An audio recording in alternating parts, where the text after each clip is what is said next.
মাত্র কয়েকদিন হলো বাজারে এসেছে একটি নতুন পত্রিকা আগামীর সময় নতুন পত্রিকা এসেই বেশ কিছু চমক সৃষ্টিকারী নিউজ সামনে এনেছে।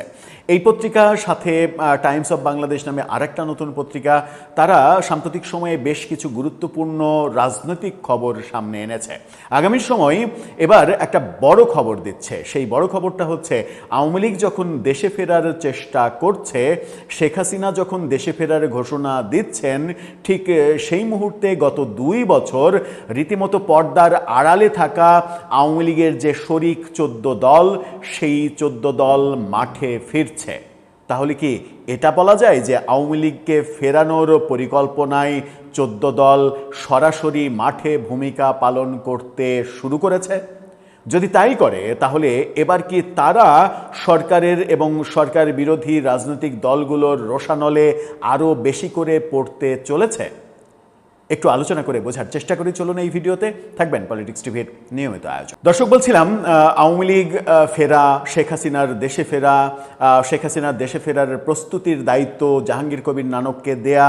জাহাঙ্গীর কবির নানক অনেকগুলো কৌশলের কথা গণমাধ্যমে বলা, 3 ধাপ এগোলে 2 ধাপ পেছানোর কৌশল, 4 ধাপ এগোলে 3 ধাপ পেছানোর কৌশল, এই যে কৌশলের কথা বলছেন তিনি, এরকম প্রস্তুতিকালে আমরা দেখছি সারা দেশে বিভিন্ন জায়গায় ঝটিকা মিছিল, সমাবেশ, পথসভা, শোডাউন, এই কাজগুলো করার চেষ্টা যখন করছে, তখন আগামীর সময় ভেতরের একটা বড় খবর বের করে এনেছে। 14 দল সক্রিয় হচ্ছে। তাহলে কি এই সক্রিয় হওয়াটাকে আমরা বলতে পারি যে আওয়ামী লীগ 14 দলকে কনভিন্স করতে সক্ষম হয়েছে যে তোমরা মাঠে নামো, আমরা না ফিরলে তোমাদের অস্তিত্ব থাকবে না, নষ্ট হবে, সুতরাং আমাদের ফেরার যে প্রক্রিয়া, সেই প্রক্রিয়াতে তোমরা ভূমিকা পালন করো, যেন আমরা মাঠে ফিরে তোমরাও সবল হতে পারো। কি বলছে তারা তাদের শিরোনামে? তারা বলছে, আওয়ামী লীগের শরিক বামরা নীরবতা ভাঙছে, পতনের ধাক্কা সামলে মাঠে ফিরছে আওয়ামী লীগের শরিক বামরা। বাম দল মূলত যে শরিকগুলো রয়েছে, ওয়ার্কার্স পার্টি, জাসদ সহ যে শরিকগুলো আছে, তারা তাদের নীরবতা ভেঙে মাঠে নামছে, এই খবর দিয়েছে। এই খবর যখন তারা দিচ্ছে, আমরা তখন এটা জানি যে জাসদ সভাপতি হাসানুল হক ইনুর যে মামলা, সেই মামলার রায় মানে এই মাসের মধ্যেই হবে, এবং সেই রায়ে মৃত্যুদণ্ডের ঘোষণা আসতে পারে, এরকমটা আশঙ্কা করা হচ্ছে। ওদিকে ওয়ার্কার্স পার্টির সভাপতি রাশেদ খান মেনন, তিনিও কারাগারে, তার বিরুদ্ধেও এরকম একটা প্রক্রিয়া, মামলা তো চলছে, এরকম একটা প্রক্রিয়া হতে পারে।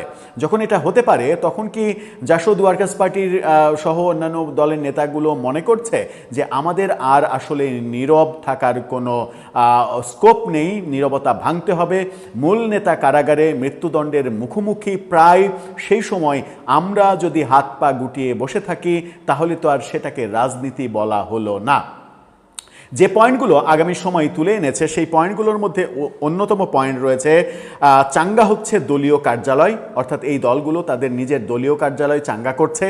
কর্মীদের মনোবল বাড়াতে জেলা সফর করতে শুরু করেছেন কেন্দ্রীয় নেতারা, তাদের কেন্দ্রীয় নেতারা সারা দেশ সফর করছেন।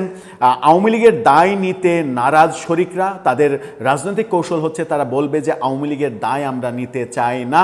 এটা মানে তারা না বললেও এটা বোঝা যায় যে এটা রাজনৈতিক কৌশল, এবং এই কৌশলটাই তাদের বোধহয় ঠিক কৌশল। ভবিষ্যতে মুক্তিযুদ্ধের পক্ষের বৃহত্তর ঐক্য গড়ে ওঠার আশা, অর্থাৎ মুক্তিযুদ্ধের পক্ষের যারা শক্তি রয়েছেন, তাদের অনেক, যারা সার্কেলের বাইরে রয়েছেন, তাদেরকেও সম্পৃক্ত করে আরও বড় ধরনের একটা প্ল্যাটফর্ম তৈরি করা, সেই প্রয়াস তারা করছেন। আরেকটা হচ্ছে জুলাই আন্দোলনে প্রাণহানির দায় নিতে নারাজ, অর্থাৎ জুলাই আন্দোলনে যে প্রাণহানি হয়েছে, সেই প্রাণহানির দায় তারা নিতে চায় না। এই পয়েন্টগুলোর উপরে ভিত্তি করেই তারা সামনে এগোচ্ছে, নিজেদের কর্মকাণ্ড বিস্তৃত করে তাদের অবস্থান মজবুত করছে।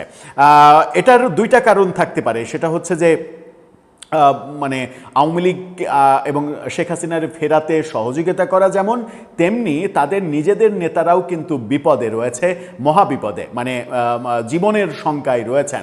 ঠিক সেই মুহূর্তে তারা যদি মানে রাজনীতিতে সরব না হয়, তাহলে সরকারের কাছে একটা মেসেজ যাবে যে এদের বিরুদ্ধে যাই করা যাক, এরা আসলে বাস্তবিক অর্থে কোনো প্রতিরোধ করতে পারবে না।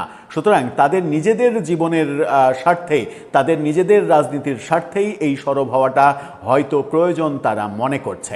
এই 2টার কোনটা, সেটা হয়তো সময় এবং বাস্তবতাই বলে দেবে। কিন্তু আগামী সময়ের একটা বিশাল বিশাল বড় ইনভেস্টিগেশন আমরা যেটা পড়ছি, সেটা পড়ে আমরা যেটা বুঝতে পারছি তাতে এই খবরটা ভুয়া খবর না, এই খবরটা সত্য খবর। তারা এই রাজনীতিতে সরব হওয়াতে সাম্প্রতিক সময়ে ঘটে যাওয়া নানা ধরনের ইনসিডেন্ট, শিশু হত্যা, রামিসা সহ বিভিন্ন ধরনের যে শিশু নির্যাতনের ঘটনা, নারী নির্যাতনের ঘটনা সহ সামাজিক যে ব্যাপারগুলো আছে, সেই ব্যাপারগুলো হাইলাইট করেও তারা তাদের কার্যক্রম পরিচালনা করার কৌশল নিতে পারে। দর্শক, এটাকে আপনি কি শেখ হাসিনা ফেরার পথে সহায়ক শক্তি কিংবা সহায়ক কার্যক্রম ভাববেন, নাকি এটাকে তাদের নিজেদের অস্তিত্ব রক্ষার লড়াই ভাববেন? আপনার মতামত জানিয়ে লিখতে পারেন আমাদের কমেন্ট বক্স।